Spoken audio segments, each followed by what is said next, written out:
Before we get into today's show, I want to invite you into a brand new free community that I've created called, well, the Think Unbroken community. If you are lost, if you're struggling, if you just need a little bit more support right now, especially with how crazy the world is, I invite you to come and join the free community, where not only is it a place to connect with other people, your peers, and myself who are on this healing journey, but I'll also be hosting a live monthly Q&A coaching session, again, for free. Communities for free, access is for free, one time per month coaching for free. All of this just because I really want to create a deeper connection and bond with you, the listeners of this podcast, who I appreciate more than I could ever tell you. All you need to do is just click the link in the description of today's episode or go over to thinkunbrokenpodcast.com and click the link for community. Come and join us. I'll see you there. You're listening to the Think Unbroken podcast, and I'm your host, Michael Unbroken. I'm an author, speaker, coach, and advocate for adult survivors of childhood trauma and abuse. In this podcast, you will learn how to transform your trauma into triumph, turn breakdowns into breakthroughs, and go from victim to being the hero of your own story. You can learn more at thinkunbrokenpodcast.com, and of course, check us out on Apple Podcasts and Spotify at Think Unbroken Podcast. How did you start to understand who you were? How did you allow that person to be? How did you handle the moments where you reverted to your old behavior patterns?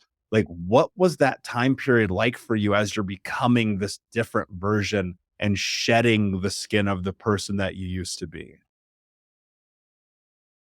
It was very much, it continued actually upon this internal journey. It was very private to me, even though I was doing yoga and, on my high rise and then going to work in the financial industry in the morning. It was brewing, and I just kept it really silent.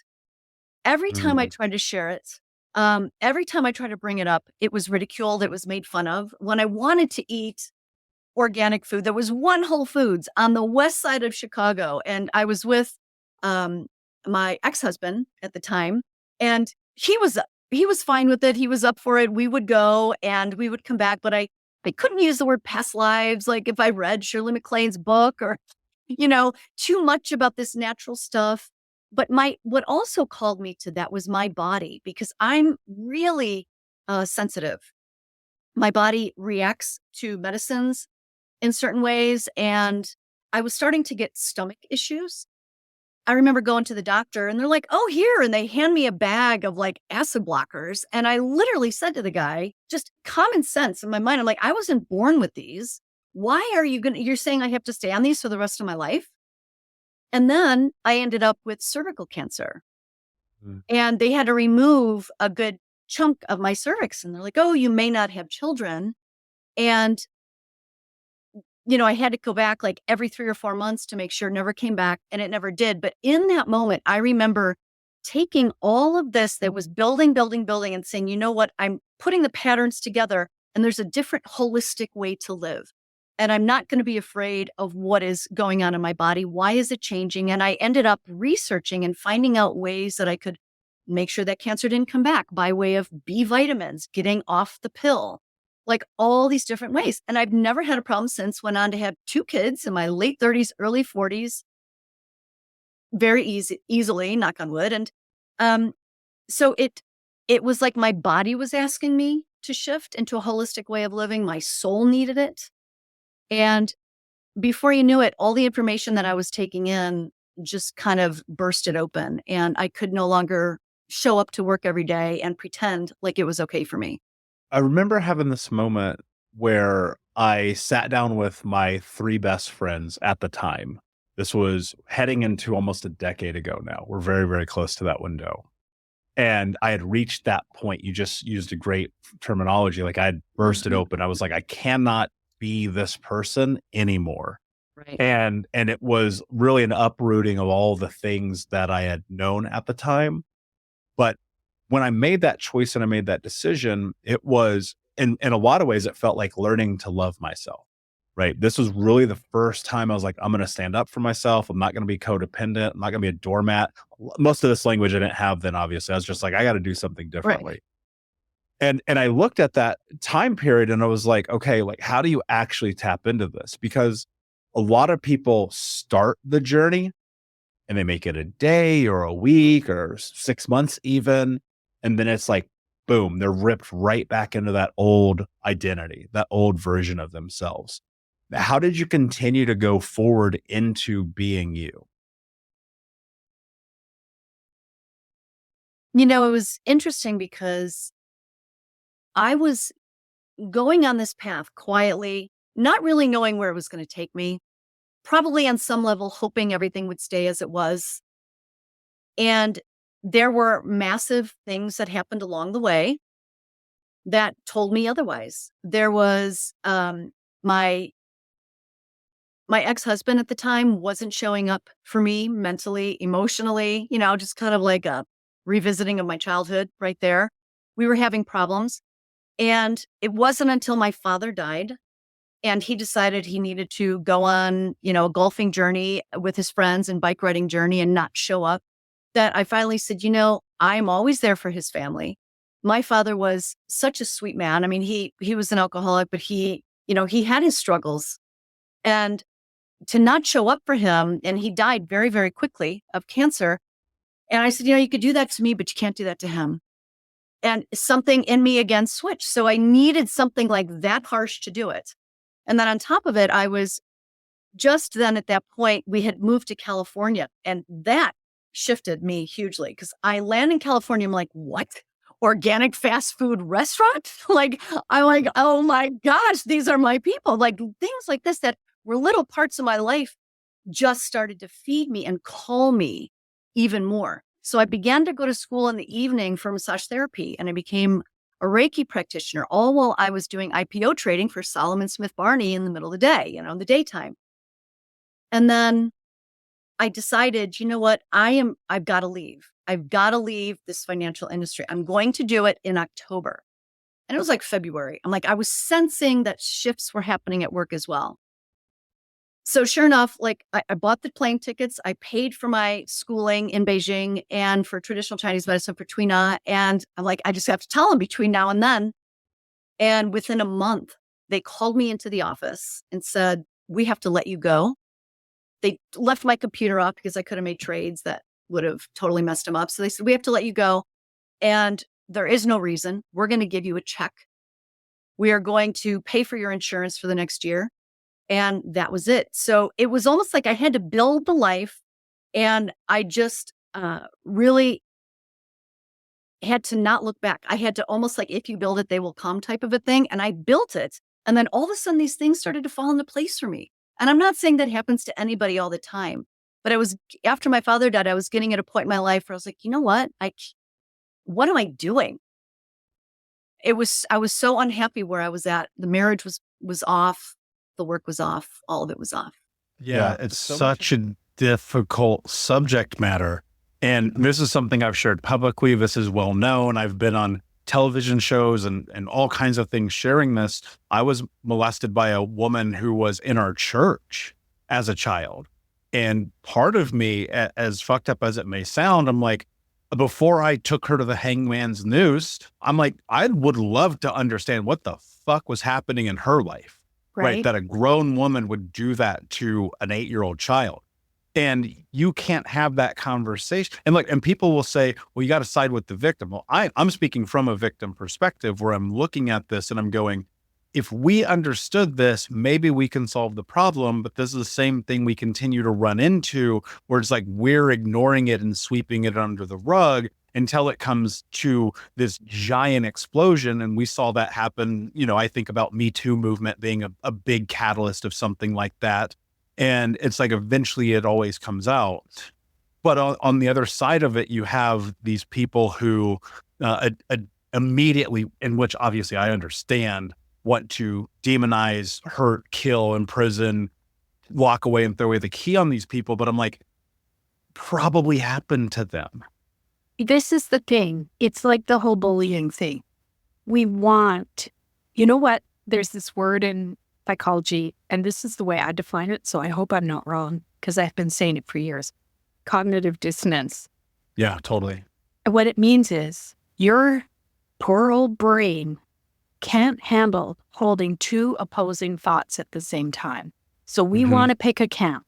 So if someone's a molester, we can't handle seeing them as being abused too, unless it's your family member and you love them. And because when it's your mom, like I was sexually abused by a neighbor. He was a pedophile across the back lane when I was growing up between like age 7 and 8, 9. I had a lot easier time handling that. I could easily put him in the box of that's what he was. I used to say to my therapist, he was like a nice, straightforward pedophile. Like I knew how to conceptualize him when I finally started healing because he wasn't my family.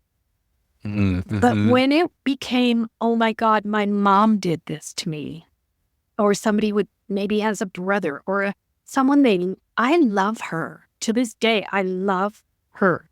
So I'm always stuck trying to hold two opposing things at the same time. How do you love someone that did this? And I just think it gets really so messy that we just go, oh God, let's not talk about it. Or the worst of all is we want kids and victims to be able to prove it before we'll actually stand behind them and listen. Well, you can't go around accusing people of this willy-nilly. People don't. Nobody wants to go down this road unless it's happened. You know? Yeah. I really children especially.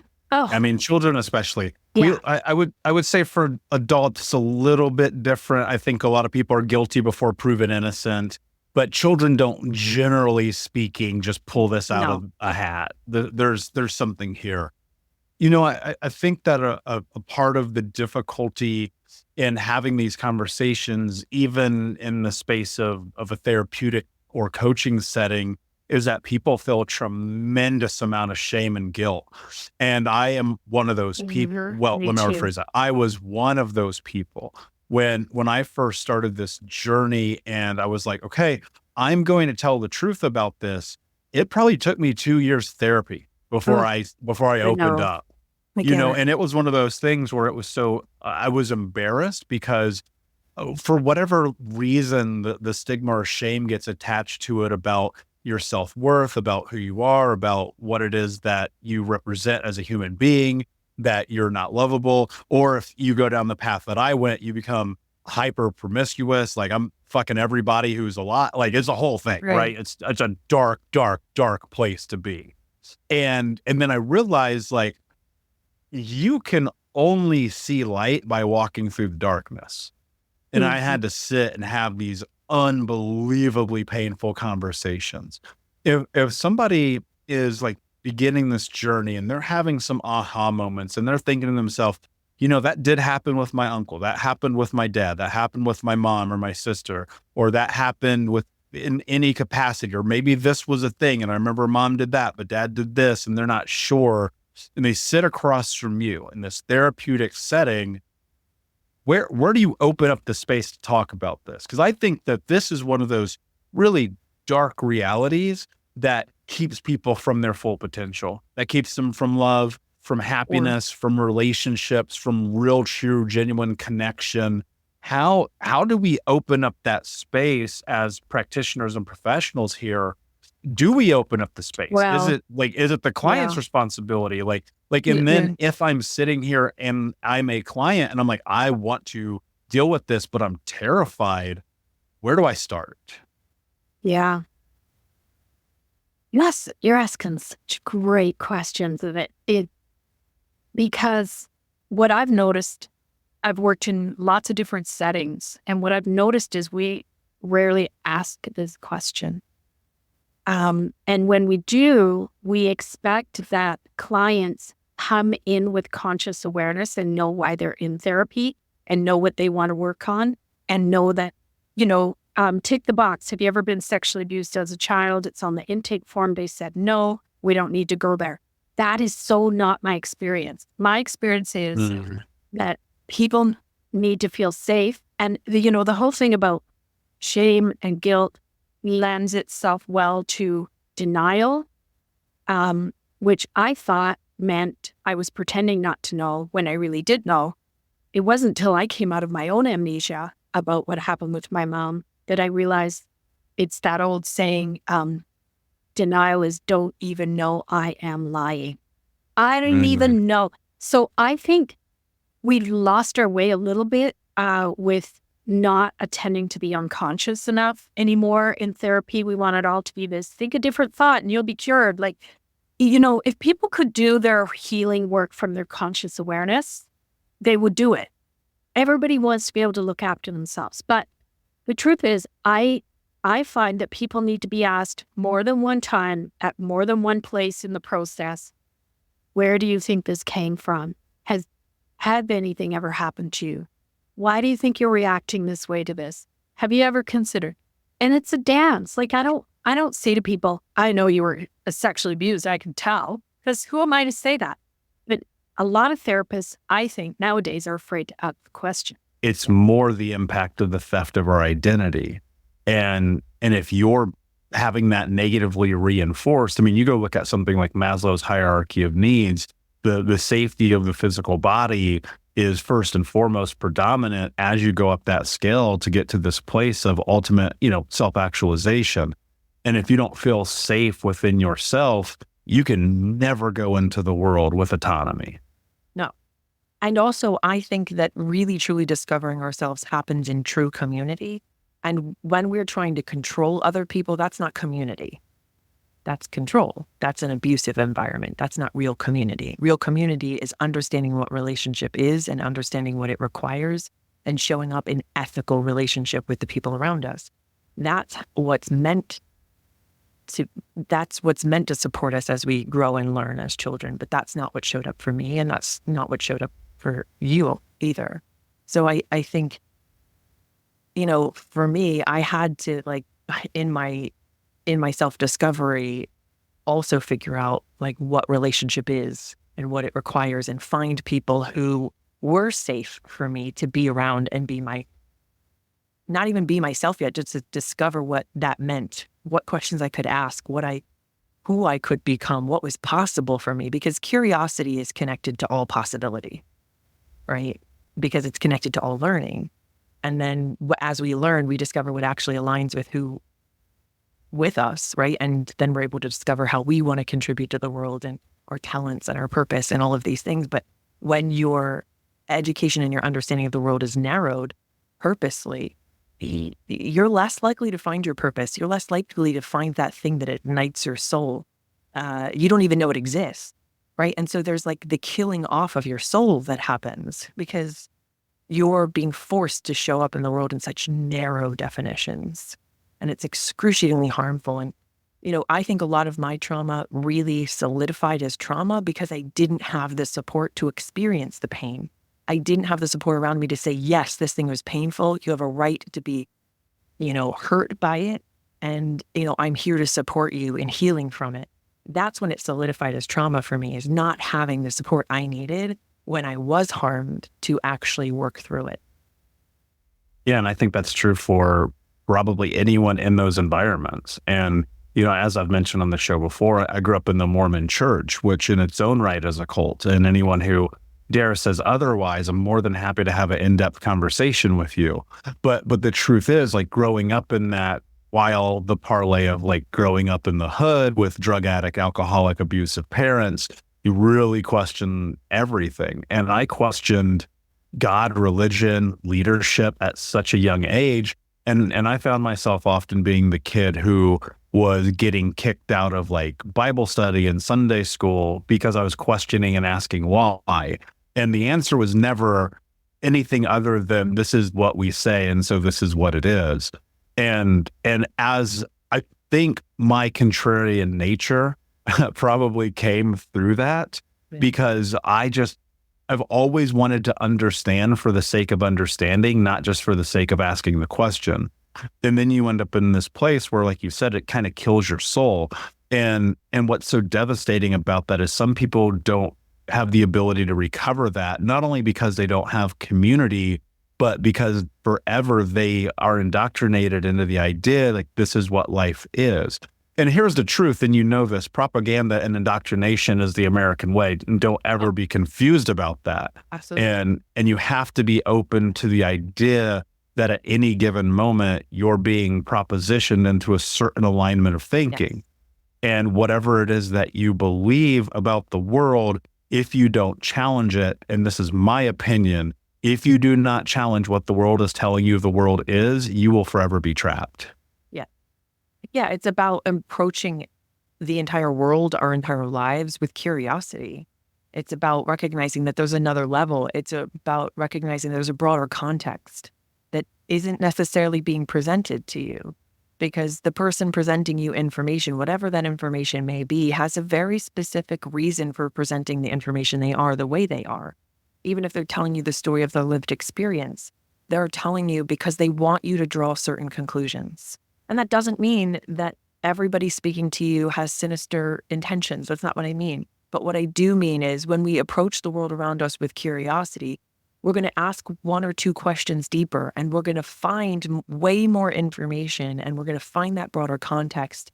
And it's going to provide us a way of understanding all of our interconnectedness, our impact on the world around us. It's going to provide the information necessary for us to truly be able to step out of propaganda, step out of the specific narrative, and understand the world in a more broad context. For people who are trauma survivors who have gone through violence, whether it's at a young age and it's complex PTSD, or if it's adult and you were in the military, you went to Afghanistan, or God knows the things that you bore witness to as a human being on this planet in the time we live in, and you're affected by PTSD. If you know how to effectively approach any situation that you could possibly be in within reason, because some things you just aren't going to be able to handle. That's right. Within reason, you can navigate the world with more peace. Right. Would you agree with that? 1,000%.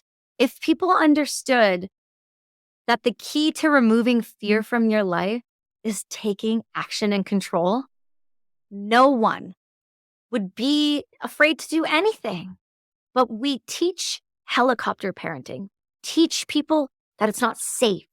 Yes, the world's dark when you're looking like this at a screen. Mm-hmm. And yes, the world has heavy places, for sure. But the majority of the world does not like. And I'm not saying not to be cautious and aware and conscious of what's going on, but to be proportionate about where you live. Like, for example, again, I live in an area that's predominantly pretty safe up until kind of recently. And I'm consciously aware that I live on the border, on one of the two more trafficked parts of the border from Canada to the United States. So when my child went missing from school and the principal blamed my child, trust me, you have to learn how to handle that real quick, or you're going to hurt someone. And so you have to be conscious. And my response to her was, do you understand where you live? And she said, we live in one of the safest areas. I said, really? Where do you get your facts? She goes, well, look around you. And I said, for sure. Everyone looks around nice. But let me tell you about the area you live in, honey. And then I spit a whole bunch of facts about it's one of the largest gang populations about 10 minutes from us, about all of the fentanyl flowing in, about all the human trafficking going across our borders 5 minutes from that school, about the people who actually legitimately attempted to take children in the park down the street. So don't tell me, because we also can see where every child predator lives in our country in red dots. So don't tell me that it wasn't a big deal. You had a child go missing on your watch, and then you did it again 6 months later, and you still have your job. So when people say, oh, no, everything's safe, sure, depends on who you know. Depends on who your intel comes from. Notice I said intel, not news. Radically different. Part of the problem with the career I had was I'm heavily tapped in. I know more now than I knew then. And that's an asset sometimes, and it's hard sometimes too. You have to balance that. So I'm consciously aware what goes on in the world, but I don't allow the fear of the world to creep into my home or to be put onto my son. He goes to jiu-jitsu. He understands what to do. But the biggest fear for me is I've raised a leader in the truest sense. And if something happens at that school, my child's not going to run. Mm-hmm. My child's going to run at the thing, going to run at the thing. Mm-hmm. Yeah. And you have to, and it's so hard for people to reconcile the reality of it. And I know, because I know the audience and the people who are listening to this show, they've been through hell. Like there are people who are listening to this show, like even my story makes it look like a trip to McDonald's play a Right. place, and I've been through a lot. And I think about that and I can't help but wonder, like when we're faced with such dire circumstances in life, it's like, how do you keep going? Right. You mentioned the career that you used to have, and I would love for you to talk a little bit more about that and your experiences and journey that have kind of led you a little bit towards where you are right now. Yeah, I'll give a brief overview. We don't want to strain too many people's brains today. Yeah, for sure. So I'm a Canadian combat veteran. I was an artillery gunner and a mortarman and a RWS, remote weapon system gunner for a tank. I worked with the French unit from Burke-harris, Quebec on the east coast of Canada. I ultimately deployed in 2009 with that unit. And I ran the 777s there until I got borrowed by the British. And what that means is at the time in 2009, they didn't have people to go outside the wire with the men to search the women and children. Our rules of engagement are that we follow the Geneva Convention, which states that in the countries we were in, the women's that wear burqas and children and everything like that, we have to be able to search them, but the men can't touch them and they can't see them without them off, which means they needed someone to go. So I got a call and I got picked up and I went out with the British and did a job I wasn't properly trained for. And we went on an operation with them that went ultimately quite sideways, and we lost a lot of humans, and really tragic and violent, the worst violence you could ever imagine in ways that I was 19 years old when I was there. So I couldn't wrap my brain around again what I was witnessing, let alone fully understood it, because we don't learn about the Quran, and we don't learn about the caliphate, and we learn that the Taliban are bad people and they're the enemy. So we take them out. All right, roger that. Let's go. And when you start to see, I said this on trigonometry a couple weeks ago and it's resonated, and I'm going to say it again because I think it matters a lot. When you see your own people die, it flips a switch in you and you're now willing to do a lot worse. That's it. That's just the hard truth. You can't witness violence and not be touched by it. Whether it affects you emotionally, physically makes you sick, or whatever it does to you, it does something. And we know that. And at 19, I didn't know how to cope with what I was seeing or doing. Mm-hmm. Right? Because it's not just seeing, I'm also participating. I'm an active participant. Willing, but active. And that means when you drop artillery rounds for the first time, it's not on targets anymore. Those targets are humans. And those are big bombs. And they flatten everything in its sight. And we drop white phosphorus. And we drop loom, which lights up the sky. And then we drop HE rounds, high explosive. And when you miss, you miss. So you adjust.